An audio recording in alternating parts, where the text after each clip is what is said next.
And I think we're live now. So, good evening and welcome to the live stream. Do let me know if you're here. Hi. There's gonna be some latency between what I say and the live chat, so excuse me if I take some time uh, between reading and whenever you'll see my answers to what you say, because I'm going through YouTube and then YouTube is going through something else and that causes some latency. So there it is. So I hope you guys are having a good evening and that you're ready to have a good chat about this album. But not only, I definitely hope you have questions about other topics. And I also have prepared some topics of my own. If you guys don't have any specific questions, or if we still have some time to talk about things and we don't have any specific questions or themes to discuss. So, hi, Soul and Sadness, good to see you. Hope you're doing good. Yay! I still have to reply to some of your comments. I'll get to those in a while. Sorry for always being late, but I get to everything eventually. I promise.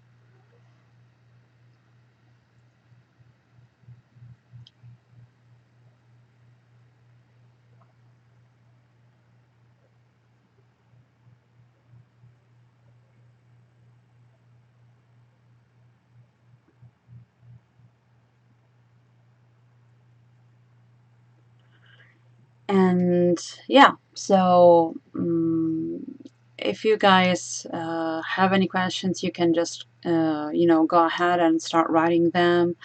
Thank you.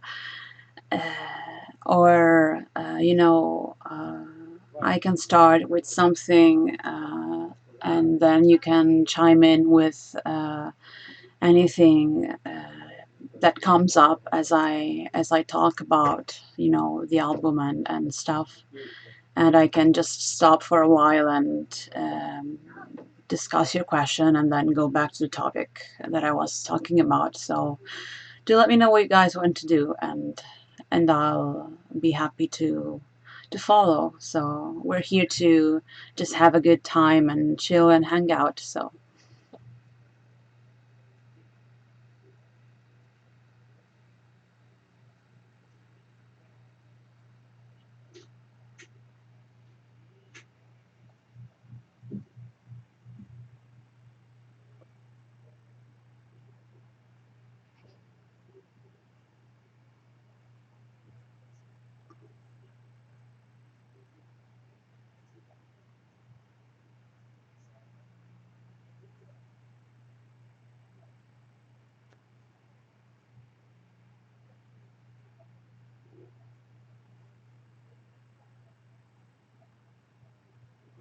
well, okay, let's start with this strategy, and I'll just start talking, and then you guys can chime in if you want to. So, no pressure. I know it's kind of, uh, you know, uh, not fun to be like, okay, anyone has questions, and you're like, oh my god, please, not me, not me. So, I'll start, and then if you feel like it, but of course, you don't have to feel compelled to um, write anything if you don't want to. You can just be there and listen, or just catch the replay once the stream is over, of course. So I would say let's start with talking about the album a little bit, since the idea for this live stream was for the album anniversary, first and foremost. Um, if you guys haven't, noticed already, I did publish a solo VGM tribute album last year. It's called Sacred Groves, and it was born out of. Okay, that's a great question. I'll get to it after a little while. It's gonna come into the discussion of the album for sure. Thank you for asking. Um, uh, I see some buffering, but do let me know if you experience any issues on your end, guys, because it's definitely new for me. The studio on my end changed from the previous times, so while I was saying, the idea for this album came from some covers that I had done uh, at the beginning of last year, and they were in this kind of Celtic one woman choir style. Some of you might remember my Hollow Knight cover that had this made up lyrics, this very Lord of the Rings vibe in the choir arrangement. So, um, you know, it had a pretty great reception, both on my channel and also for fans of the game that didn't know me at all. And that was, of course, really good to see when people just see something that is pretty derivative. So the arrangement that I did didn't really resemble the original that much, but still appreciated it a lot. So that inspired me to keep doing arrangements in that style because it was a lot of fun to do. Because even though it's a ton of work in terms of recording vocals, it was still fun and engaging for me and inspiring to find a way to make maybe a full instrumental track into a fully vocal track. So I did end up doing some more of those. And at some point throughout the summer, I told myself, well, I do have a few published covers already. Why not make a few more and then just make an album out of it, with this whole theme of the ethereal Celtic one woman choir, encompassing different games and different tracks from a few series. So that's how the idea came together, nothing special really. And that's how we could say that your question, Soul in Sadness, kind of comes into place because actually, let me check a second because I don't see myself anymore and I'm kind of scared. Okay, no, it's working. Um, so you're asking, lots of different styles of singing. Are you a trained singer or how much is self-taught? This is actually um, something that was very helpful for me to use in the album because I am a trained singer and I have been training with different voice teachers since sometime around 2007, 2008, with, little breaks here and there. But that's when more or less officially I just went to the closest music school and signed up for voice lessons. And initially, I studied modern singing techniques, so pop, a little bit of jazz, uh, so nothing too classical. And I only much later started heading towards classical singing and opera, as much as I did, and it then began my main let's say, source of singing technique and the foundation of everything else that I do. So there is a lot of balance between the things that I learned from my different voice teachers, um, and a lot of it came from classical training, all the basics. Even when I studied, pop or jazz or other styles of modern music, all the basics are always kind of rooted into classical singing, for example, breathing and those kinds of things. And also some kind of self-teaching, but in a very, I would say, informed way, because the self-teaching always came at a point where I had already studied a lot already.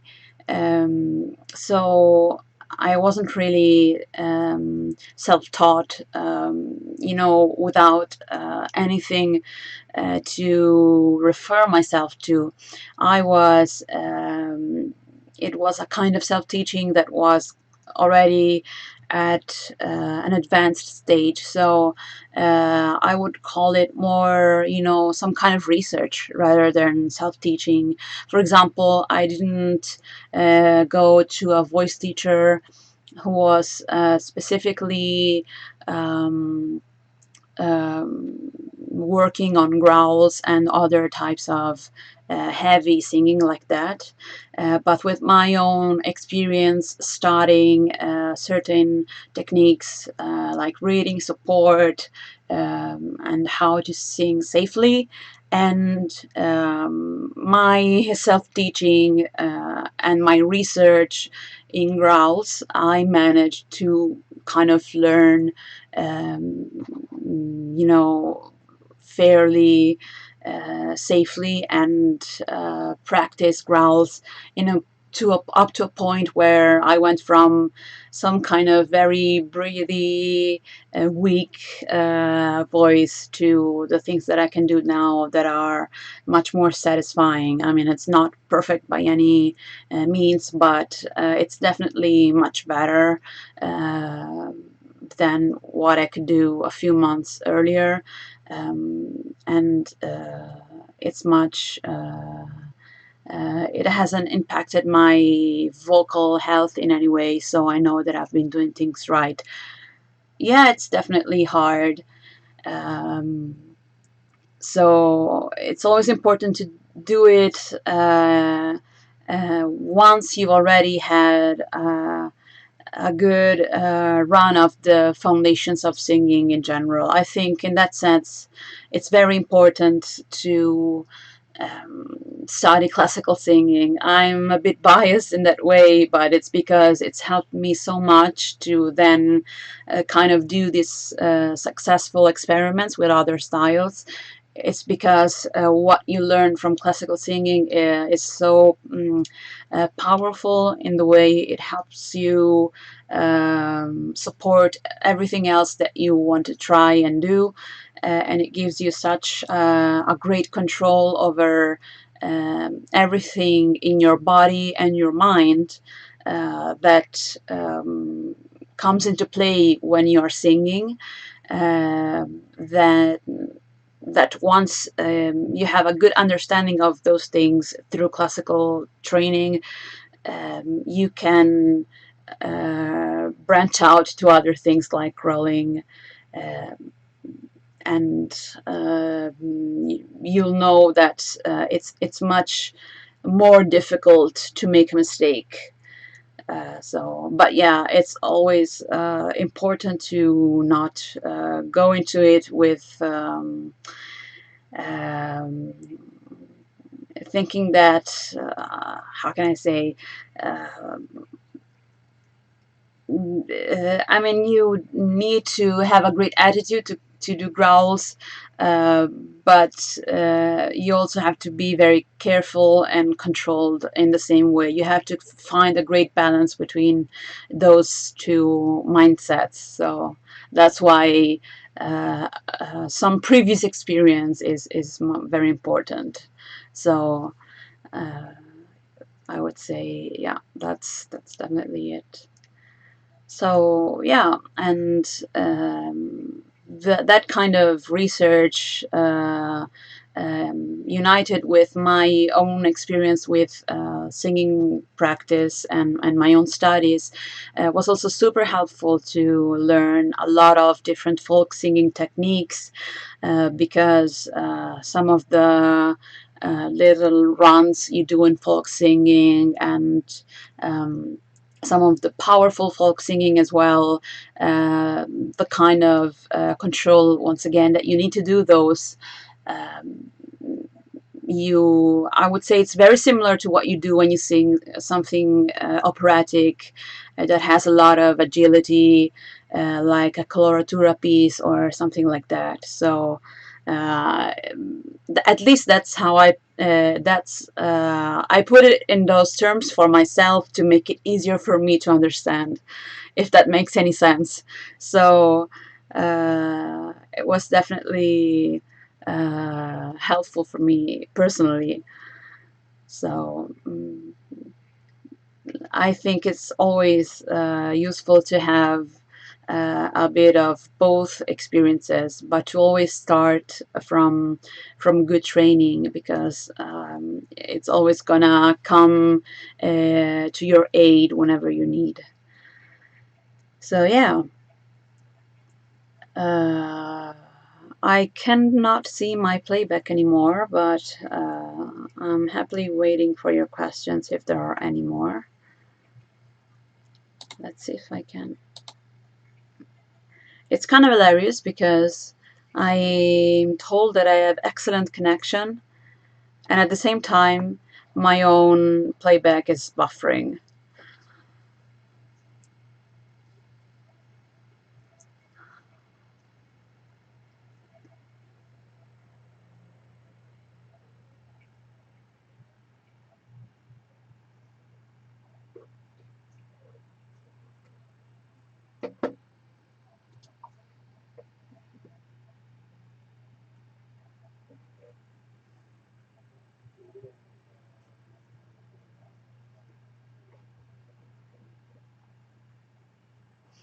Well, let's talk a bit more about the album. I mean, we've talked a bit about the technique behind it and how both training and personal research has gone into it, the idea behind it, and what has inspired it a little bit. But there has been a lot more. For example,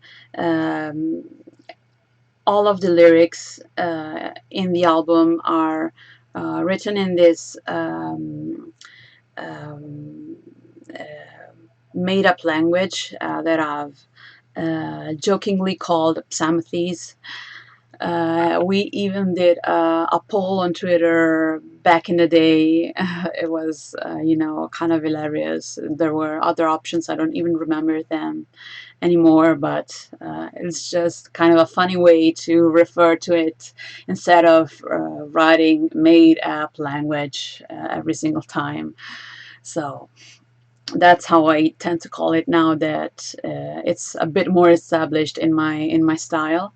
But then again, each different track in the album has its own variation of this Psamathes language. So, for example, while in the Hollow Knight track, it's slightly more, as I said, Celtic inspired. It feels a bit like what you would hear in a Lord of the Rings track. Someone said once in a comment, it has a fey atmosphere, like a fairy-like atmosphere, which was really a fitting description, I think, that I never thought about until that moment when I was made aware of it.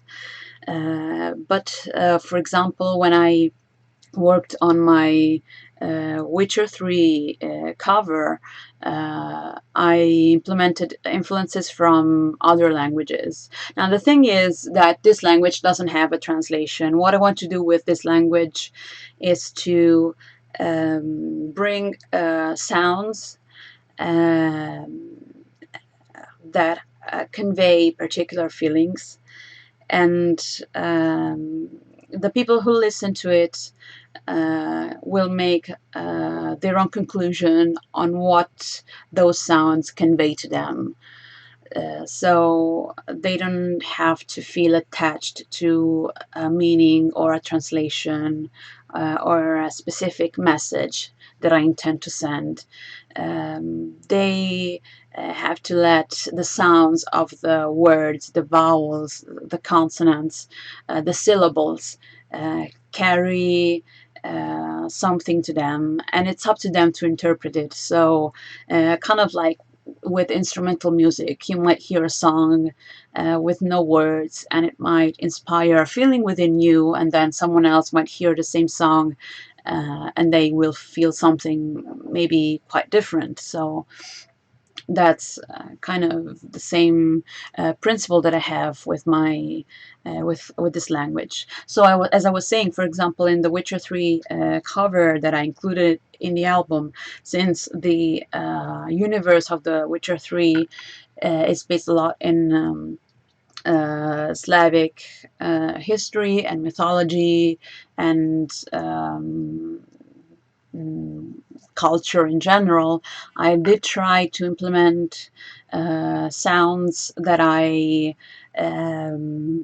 personally identified with Slavic language. I cannot say that I know anything about Slavic language, unfortunately, even though I'm fascinated with it. But I did try to use sounds that could kind of bring back some atmosphere from there.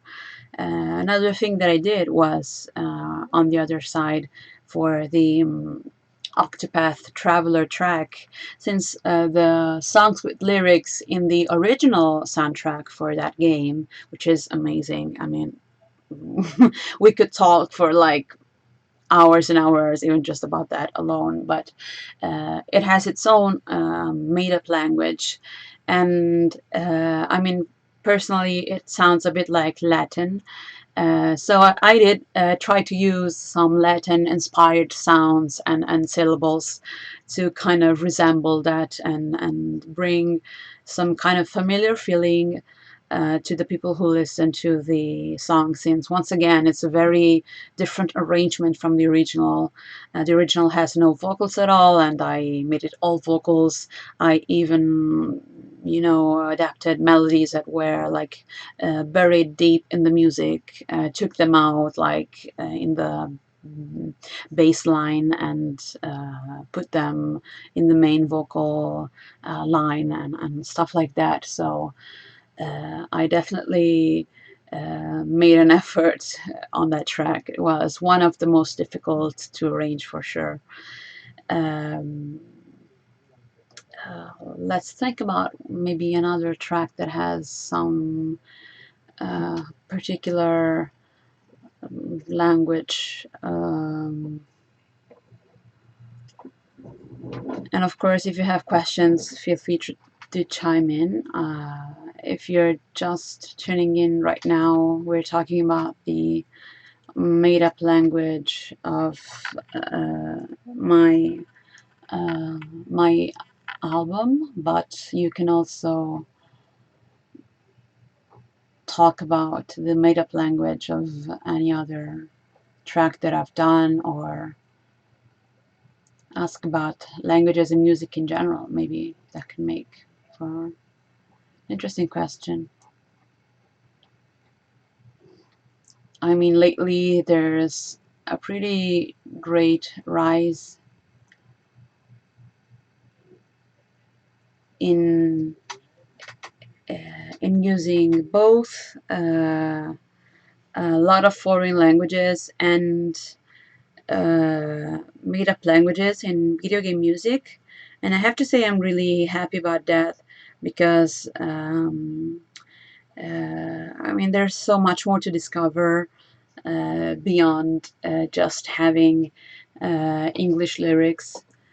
And of course, it makes up for the chance to have also English versions, so you have more vocal tracks. And I'm biased, so I'm happy to have more vocal tracks, but I digress. I mean, if you consider just like this month, we have, I was listening to it just today, Assassin's Creed Valhalla has a ton of tracks with lyrics in ancient Norse, or at least I haven't looked deep into it, but some sort of Nordic Scandinavian languages. But I'm pretty sure it's knowing the mastermind of Vardruna, it's mostly ancient Norse or some variation of it, I would say. And then we have the Pathless. The main vocal track is in Mongolian, and it's really amazing. So you should definitely check it out. So, I mean, it brings up such interesting cultures and languages that we wouldn't really normally hear uh, anywhere in our day-to-day life, and now they're in major video games, and soundtracks that end up being nominated for awards and so on and so on. So I'm really, really happy about it, and I can only hope that we get more of this. So yay, super happy about it. Yeah. What else can we talk about? Mm, Once again, feel free to ask anything and everything.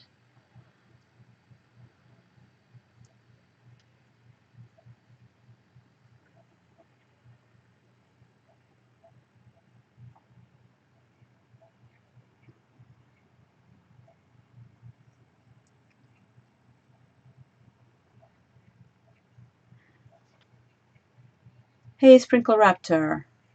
You do such an amazing job with the made-up languages. I've always found tracks like that so interesting in how different people hear different phrases in them.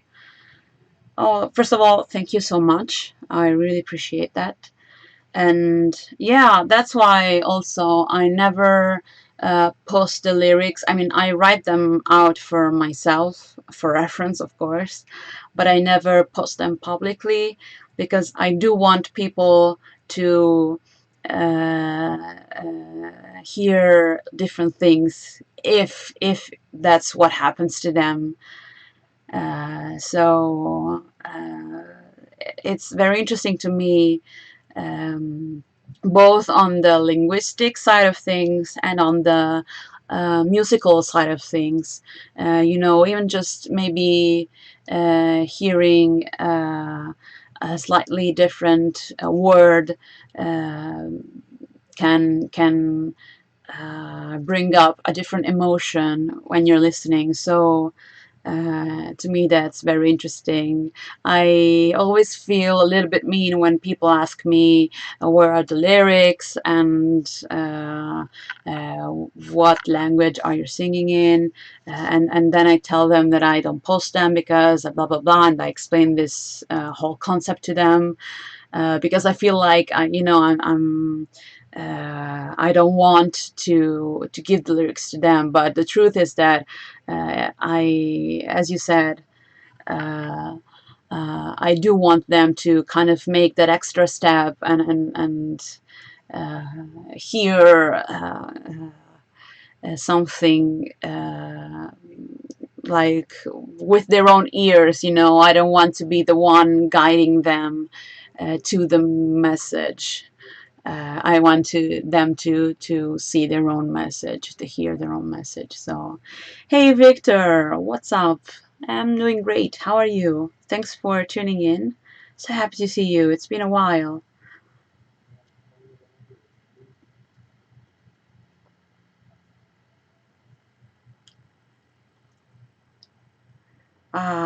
Love these questions.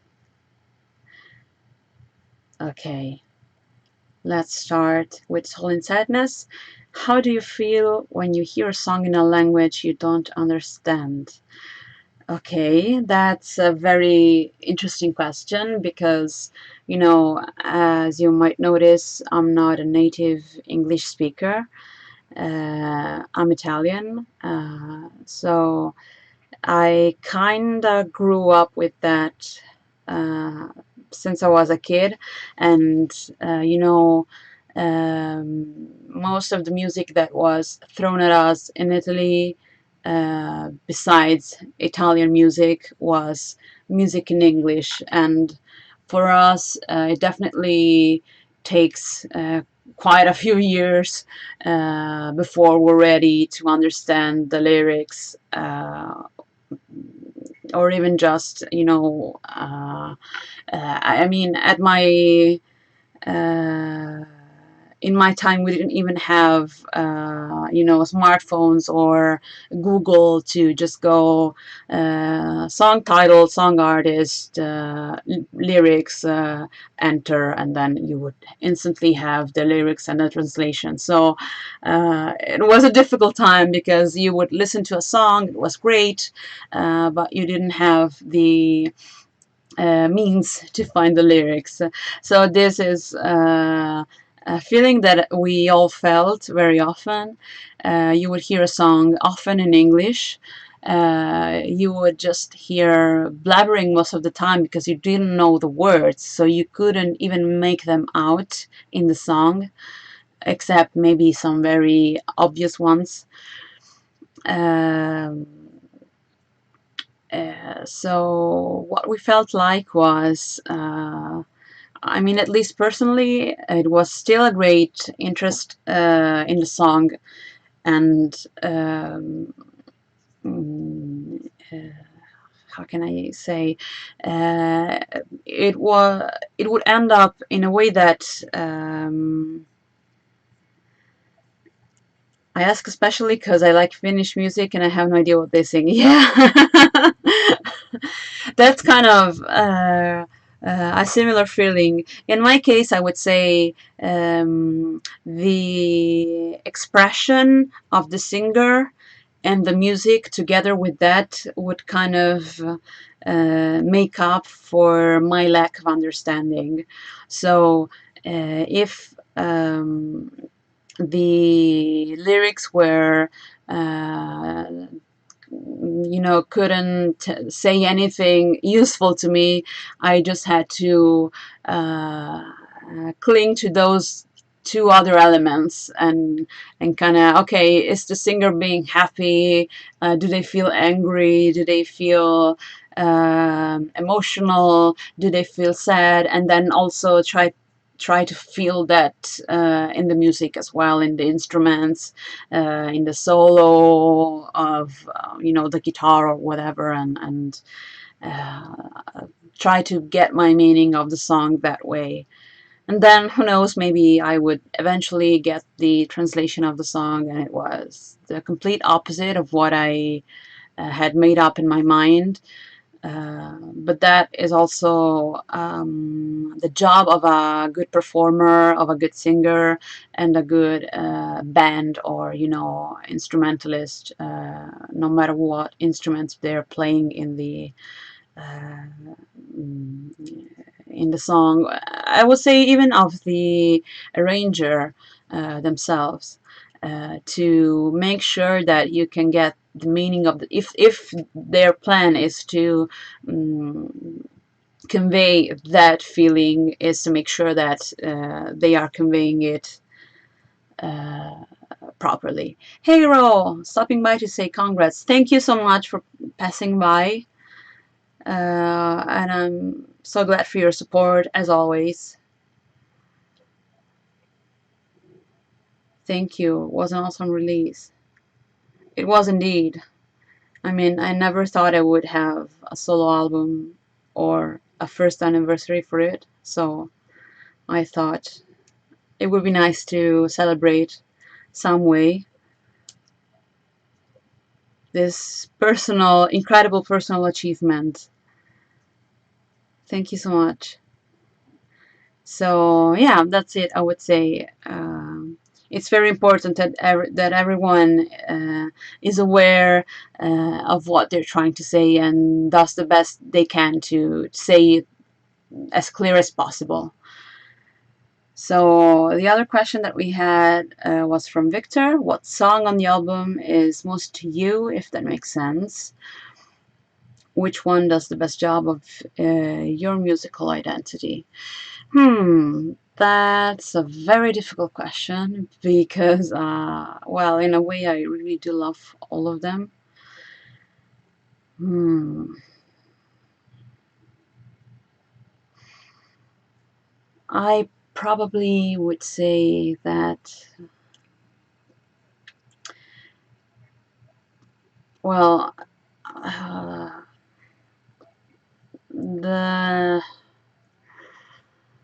at first I wanted to say the Hollow Knight cover, but I would say that the one that best displays my whole musical identity, at least in that album, is the Witcher 3 cover of Kaer Morhen. Um, because somehow in that one I found a way to balance both the calm and relaxing vibe. Well, that's exactly what I'm also here for, to get the difficult questions and like uh, be awkward in front of the webcam until I find a way to not be to be slightly less awkward. That's it. So in the Witcher 3 cover, I would say I found a way to um, fit in both the relaxing vibe and the I mean, the beginning, especially of the track, it always felt to me like, you know, it's the morning, it's the dawn of something. I don't know. It's very calm, it's very ethereal, etc., etc. But it also has a few. Uh, uh, a few interventions by more powerful vocals, some chest voice, some more powerful vocalizers, and that was a really satisfying way for me to, um, you know, bring both of my different energies into my work. So yeah, I would say that that one is where I managed to fit a bit of. I mean, I would say in that sense there is a bit of metal, you know, even though it's all vocal and ethereal and uh, there is this kind of fantastical atmosphere, but those little powerful vocalizers bring in a bit of the metal that I really love to do. So that's my explanation. So yeah, let's ask her for the perfect pizza topping. She is Italian, she knows. Ooh, now you're really going for the uh, tough stuff. Well, thank you so much for your encouragement. It really means a lot. And it's also a lot of fun to talk with you guys because, of course, one thing is, you know, having some comments, tweets, and stuff. Uh, and another thing is actually speaking with you and having this sort of live interaction. So yeah, it's really great, and I'm really grateful to you for being here. Oh yeah, I wouldn't. I mean, I'm not sure I would be able to answer that about the toppings, even if you were serious. So definitely,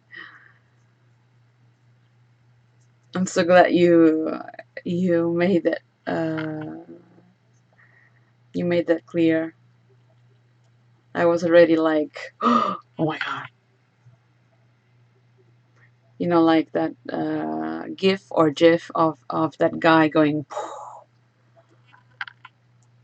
Mostly because there are a lot of toppings that I love, so it would be such a difficult choice anyway. Yeah.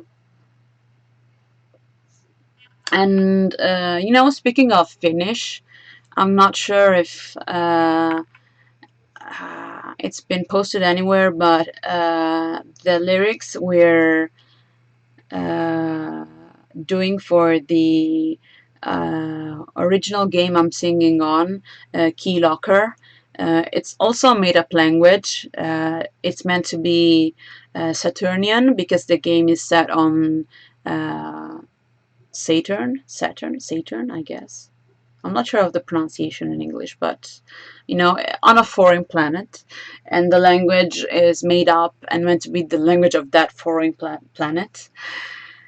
And the structure of the language is based on Finnish, so I was getting there.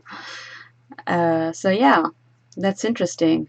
Yeah, you're right. Networking is important, and being a musician is hard. I would say networking is also really hard. I so wish there would be someone to do that for me at some point in time. Networking or marketing and all that stuff. Yes, exactly. Saturn. I'm not sure. That's where the game is set. So since it's cyberpunk, we're not on Earth, but we're in space. And the main developer, Nana, wanted to have a special language for it. So she's writing the lyrics. And that language actually has a structure and a translation. If you go on both my channel and the game's own channel, there is a lyric video of the song we did for our first trailer, which is the one with lyrics so far. So you can see both the lyrics in the made-up language, and you can kind of see the influence of Finnish, and both the translation in English below, and it's pretty cool. Yeah, thanks guys. So glad to see you're excited for that album. We're really working hard on this on the music for it. So I'm not sure on the timeline, of course, because game development is also still in process. But uh, I'm as excited as you are. Pizza Queen should know the best topping. Uh, I am still feeling on that front. I'm not ready to take the throne yet. While pasta is still really great, there's a lot of great pasta dishes you can do. It's all about preference, right? Also, I'm pretty sure someone somewhere has done a pizza with a pasta topping. I'm sure. So you can have, the best of both worlds.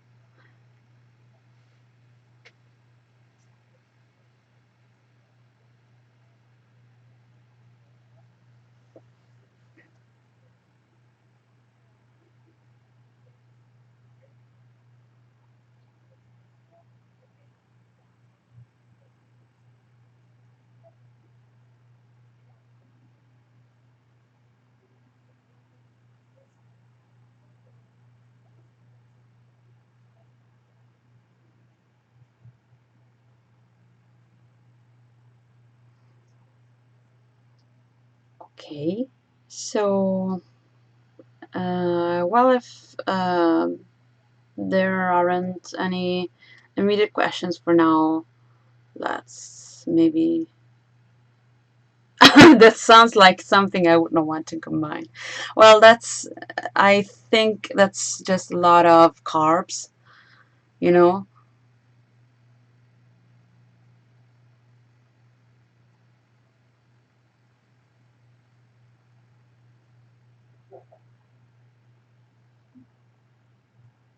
Yeah.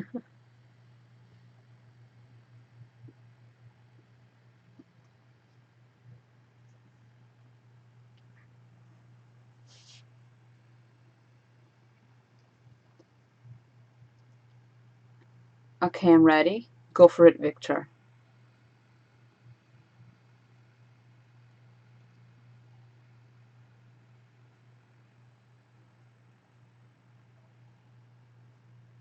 The suspense.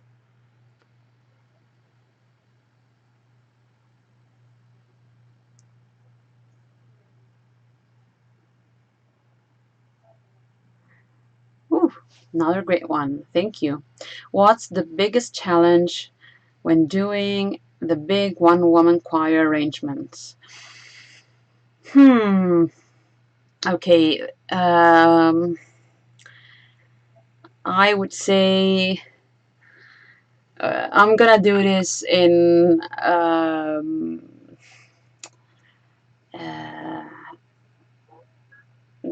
I think I would like to divide this in maybe parts because in my opinion each uh, phase of production has a really great challenge.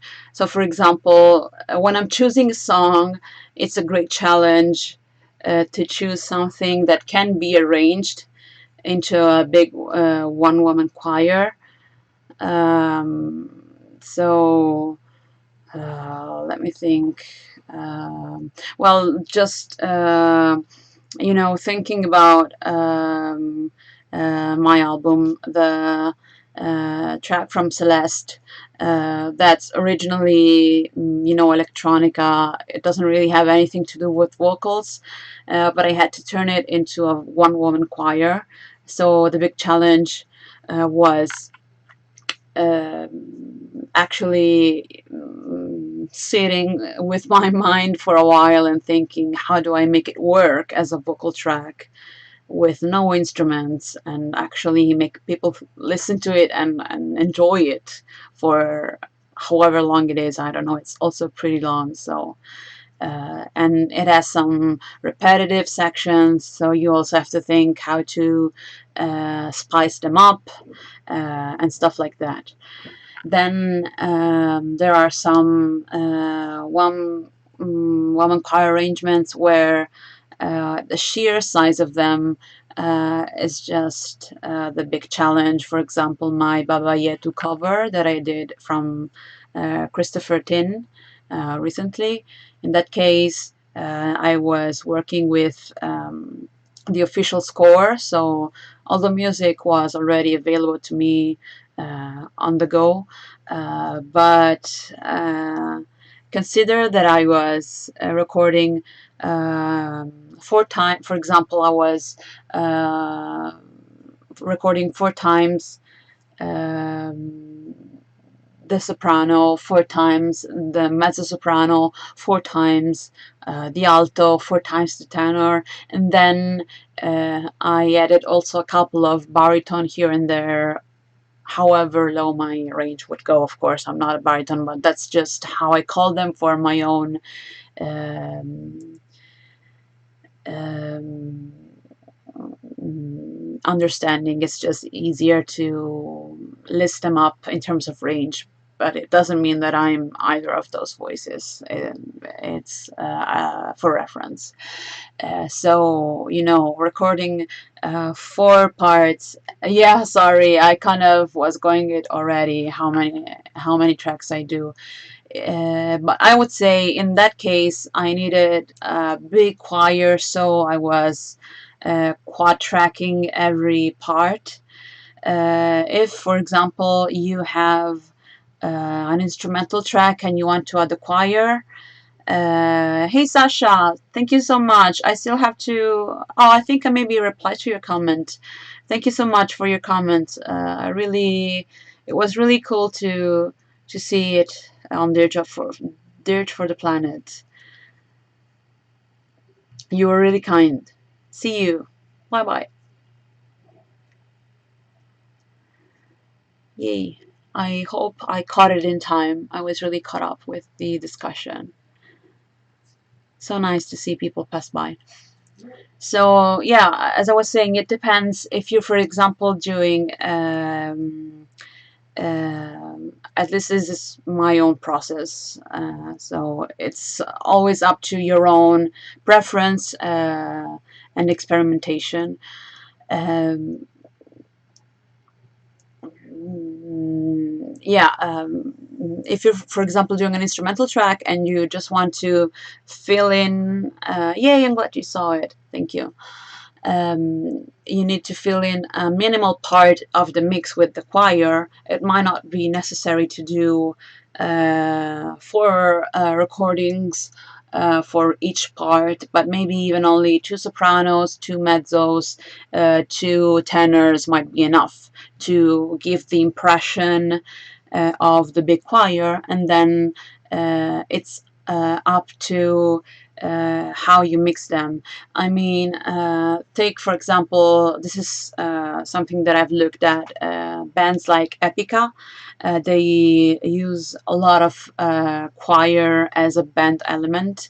But if you look at the content they post when they're in the studio, creating the album and everything, well, it's the choir is, I don't know, not that big. It might be, as I said, two or three sopranos, a couple of singers for each part, uh, and then it's all about the singer's own sound and how they are mixed within the song, because of course it's a massive wall of sound with guitars, drums, bass, full orchestra. So they don't need a 50-piece choir to make a big impression. They just need the resonance of a few good voices. So as I would say, that's one case. And for Baba Yetu, I was, as I said, on my own with no instruments, so the choir had to fill the entire space of the mix on its own, and that's why I needed to do more recordings for each part, and that was the biggest challenge. And then again, for the next phase, the big challenge was also doing the video, because, but this is personally for me, because doing videos is something that I'm not very fond of, in the sense that it's also a lot of work, a lot of let's say mechanical work, like you just have to sit there and do it, while I always prefer to do a lot of creative work and think about stuff, you know. So I had to sit there and record myself saying Baba Baba Yetu, etc., just a bunch of times, and trying to make them seem different, and then line them all up in the video editor. And while if I'm doing a different type of song, you know, the parts are different. It's not that much quantity. I can maybe use something else, like pictures or some videos of landscapes and stuff to fill things in, and it's more fun to also edit the video together. So that's also kind of a challenge. Well, it's maybe it's not a challenge. It might be just that I'm lazy, you know. But yeah, the biggest challenge is definitely just the arranging part, and then sitting down and actually making it all come to life uh, in the in front of the mic.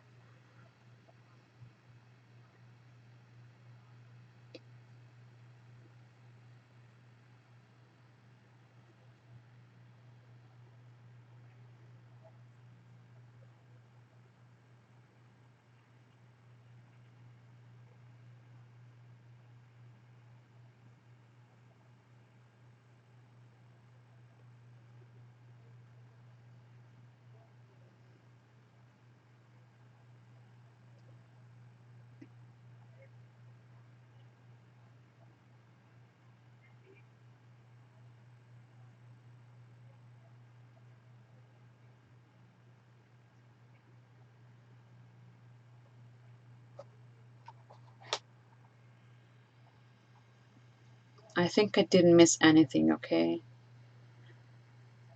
I'm just going up and down the chat. Do let me know if I missed something from you, because it might happen for sure as I read down. Feel free to just rewrite it.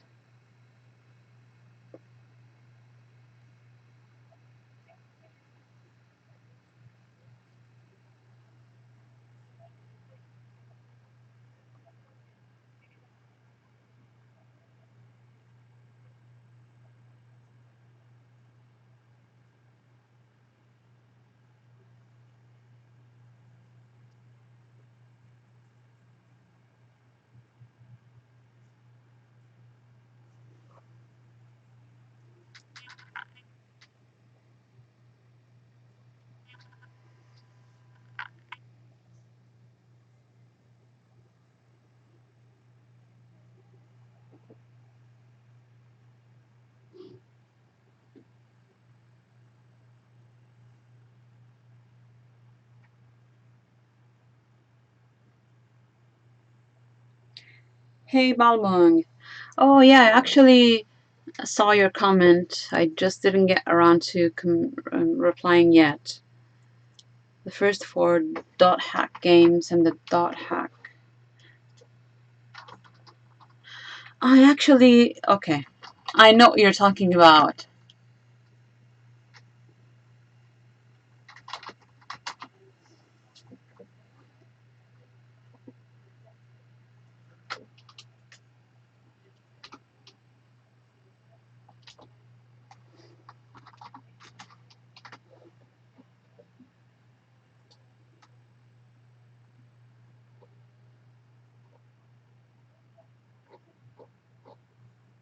Yeah, I'm just sorry.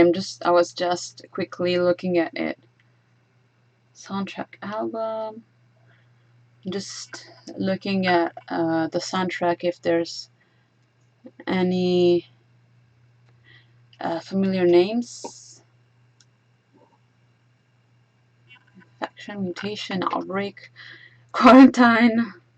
Wow, those are very, on point names for the current situation.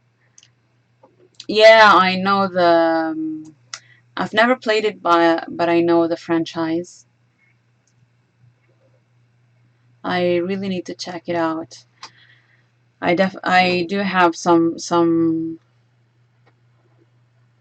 I mean, if you tell me a mix of Japanese and Celtic styles, it's already like I'm sold. Absolutely. I also really want to do at some point a cover from. Oh wait, I don't remember the name anymore. Artonelico. Oh, you see, I'm yes, Artonelico. It also has some great music in that kind of Celtic choral style.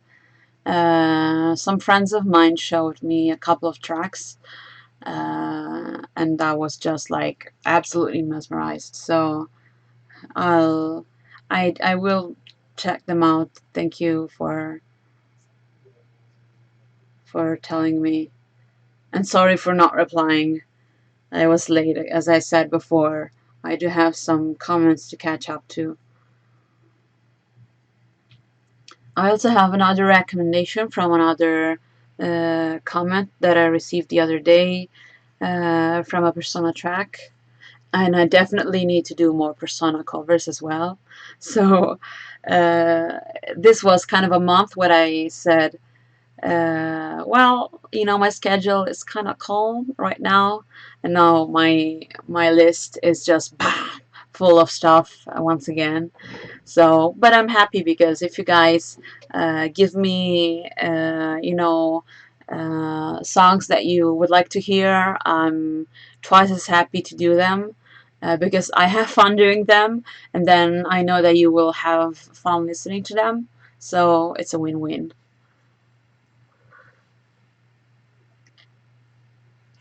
So yeah, I would say we've been here for like around an hour, which was more or less the time that I gave myself for this live stream. If you guys have any other question, yeah, yes, some imaginary language. I'm glad you know Artonalico as well. I think so. I'm not. I'm not like I'm not sure exactly who does the vocals for it. It should be someone who is fairly like renowned in Japan for those type of vocals. But yeah, it's definitely and Fire Emblem.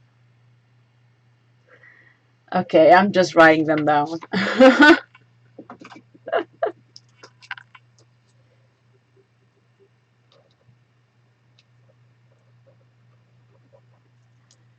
Thank you guys.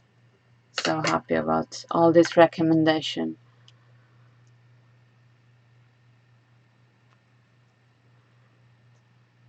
I mean, even if I uh, take some time to do covers of songs that you recommend me, the time that I'm working on them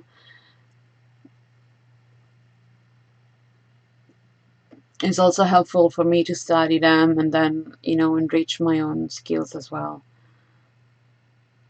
Oh, I should check it out. I recently did a cover of Suikoden 2 with a friend, but it didn't have vocals. We added them with just like vowels and stuff.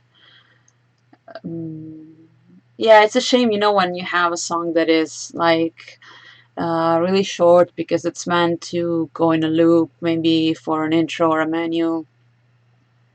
That's why sometimes when I rearrange something, I take a section that I really like and I repeat it like a couple of times and then I make variations. It's very satisfying to do. So you guys are just bringing in some great stuff for me to work with.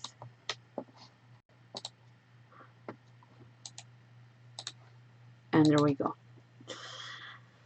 I just put them all in my list.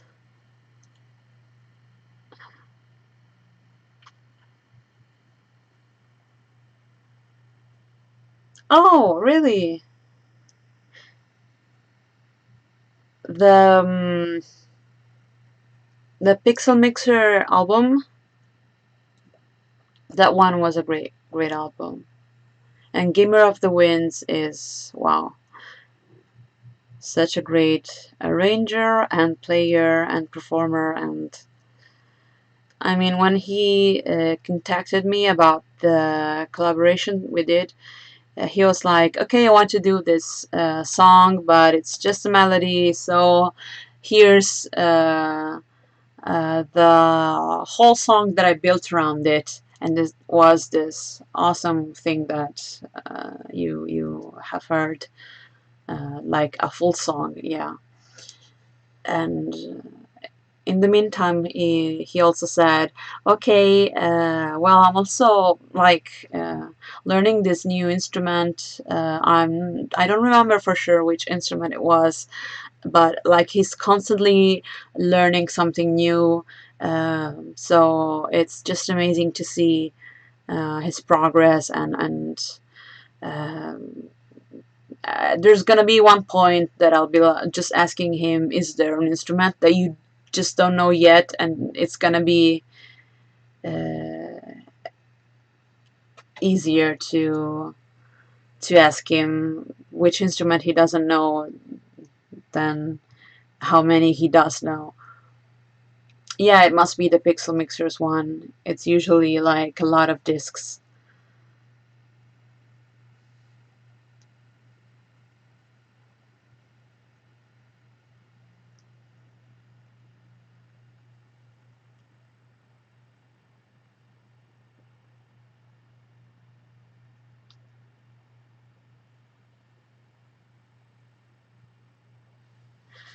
Oh, these are so nice to hear where you guys found.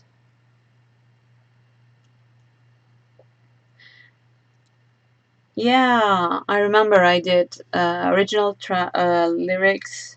In that case, it was in English for Freya's theme, and then in Latin for Pandemonium, and then Earthkid also did a ton of tracks, both like her own and collaborations. I remember because she mentioned being really fond of the game, so she wanted to do like as many contributions as she could, and they were great. Yeah, indeed, Gamer of the Winds is amazing. And I'm so glad you heard Hopes and Dreams from the indie games tribute album as well. That one was such a fun album and such a fun song to do as well.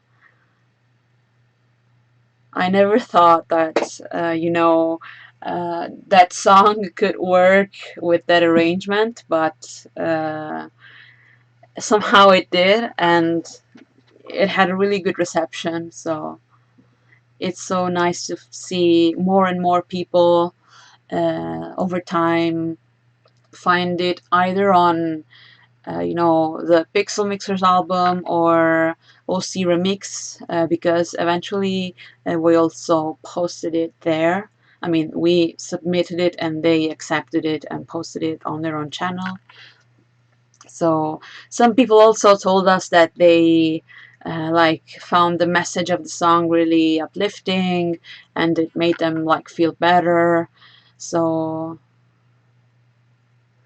indeed, Nightwish style, very surprising but so cool. I mean, that was also a big challenge to do for all of us.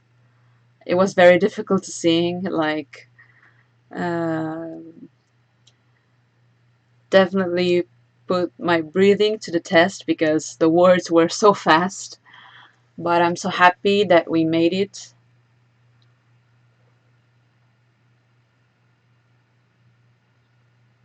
And that people liked it because, with these kind of surprising arrangements, it's always um,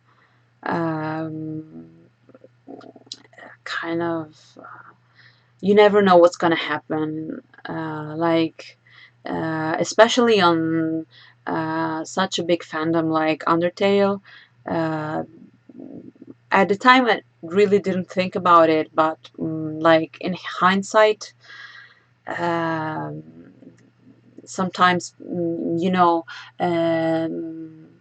people are really fond of the original track, so they might be very defensive of the original track and not appreciate what you did with your arrangement and make sure that you are very aware of it. So in that case, with Hopes and Dreams, I'm pretty sure that none of that ever happened.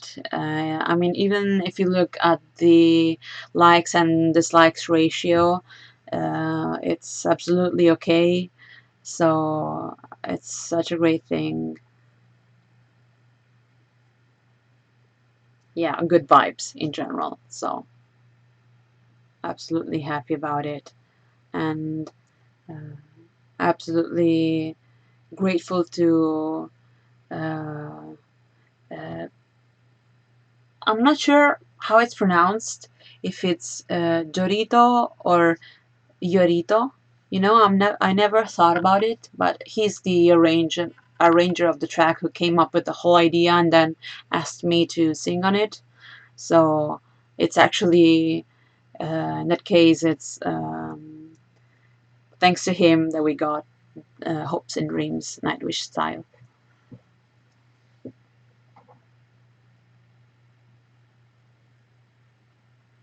So yeah, if sometimes you see me trying to avoid saying names, it's because I'm unsure how they're pronounced.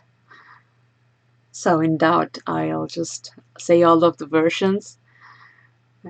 So I'll know that at least one of them will be the right one.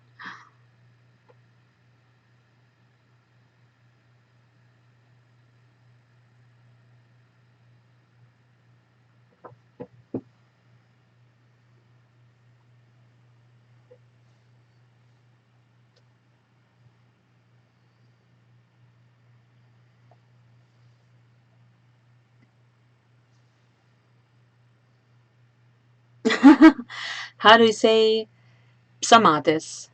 That's how I say it. Or you could go for maybe an easier version to say in English would be Psamathes without the P and the Th. I also have like a few friends who say Psamathes or something like that. It's all fine, but yeah, that's the main thing.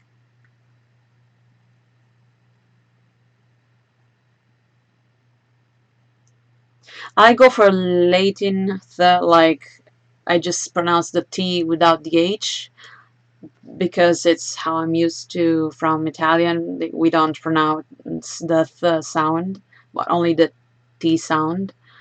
But you're absolutely free to pronounce the th sound, of course. I mean, it comes from Greek, so they would have pronounced the th sound. Great minds think alike. Yeah.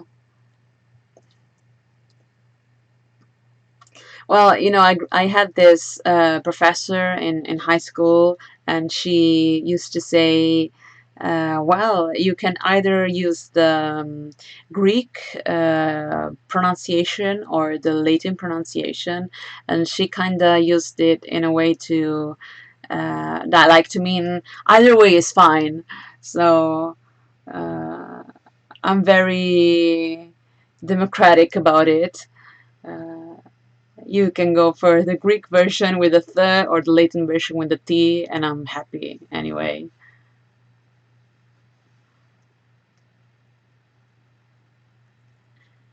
The ironic thing is that my real name is even longer and more complicated, so this is actually kind of an improvement considering how much my real name is misspelled often because it's not very popular abroad.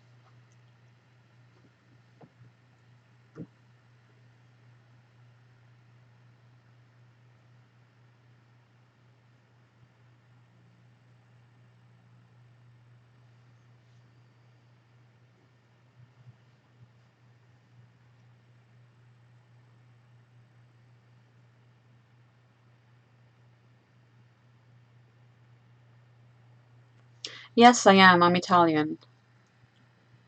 I do realize it's not very like I don't really uh, yell it from the balconies or whatever, but I am. I actually write mostly in English, but I'm Italian.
Mm,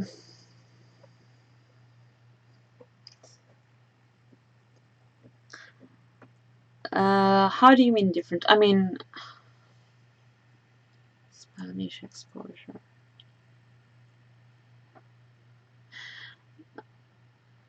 Well, in Italian, it's Alessandra.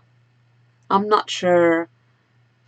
Probably Spanish has some variation in, like, I wouldn't say accent, but inflection, maybe.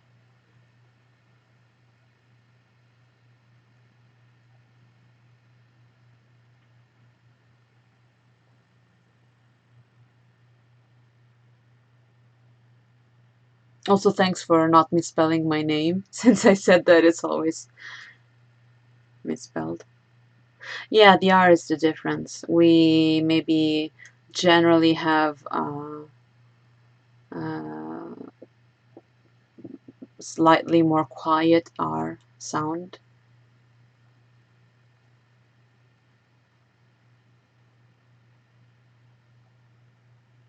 Mm. These compared to American Spanish. Yeah, that's also true. I mean, I don't know. There might be differences between American Spanish and Spanish. You know what I mean. European Spanish.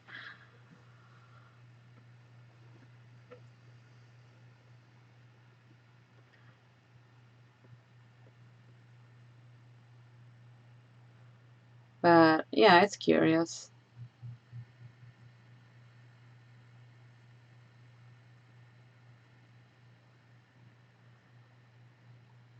It's always been a problem because it's a long name, and in older games there was never enough space to type it in when you had to select your character's name. So I always had to find sorry. So I always had to find a shorter alternative.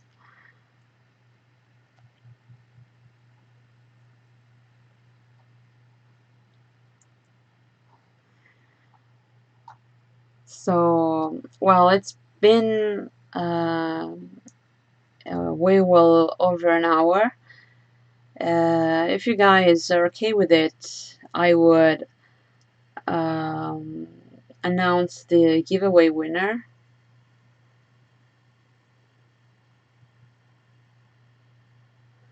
and then we can say our goodbyes. Yeah, Breath of Fire. Well, probably the older, Game Boy, or very early. Um, well, not very early, but even a few years ago, Nintendo consoles had that kind of limitations, and then it's game to game. So yeah, as I was saying, announce the giveaway winner for the album codes, and then we can say our goodbyes for this live stream. However, I mean, since it was quite a good time, uh, I would definitely consider doing more. Maybe uh, just like, random chats, not as focused on a single topic like this one, just like we're doing now, talking about stuff like this. Yeah, especially uh, more relaxed and just chat about day-to-day stuff, games, and stuff like that. So that's also something that I'm happy to hear from you now in the chat, or also in the comments later on when the live stream is archived in the channel. You can think about it if you had a good time or not, and let me know. So actually, the giveaway winner, I mean, I said I was gonna do give away 2 album codes for Bandcamp, but only one person replied uh, to the tweet that I made, and it's Mark Autumn. So he's the winner. Congratulations. I'll contact him privately with all the details. and there might be more giveaways in the future, so don't worry about it. There's gonna be more chances to win a code, or you can just listen to the album by other means, since it's online everywhere. So on all platforms, streaming, download, etc. Pixel Mixer video podcast. Yeah, that would be so cool. I mean, we did have a podcast, just like the audio version, some time ago, maybe last year or 2 years ago. It just wasn't. I'm not sure if it's still going on. Maybe not regularly. And then there's also the Game Grooves Uncovered podcast, which I recently did with Peter. So if you want to listen to more to me awkwardly answering more questions, there's that as well. It's just audio, but it's the stuff you can leave on while you do chores or walk places, etc. Thanks for doing this stream. It was really interesting to hear your processes. Have a good evening. And thank you for coming by, Sprinkle Raptor, and everyone else. Soul in Sadness, Victor, who was here earlier, Balmung, and we also had Sasha and Ro. We had a lot of great people, and everyone who came by to just watch, who will be watching in the future. Thanks for coming, thanks for watching, and your support is super appreciated. So really happy to have you all here helping me keep making music. We'll definitely look into your recommendations because they were super interesting, and I will definitely look into doing more of the streams because they were a lot of fun. So see you all hopefully soon, and hope you have a great time, no matter your time zone, wherever you are in the world. Bye bye.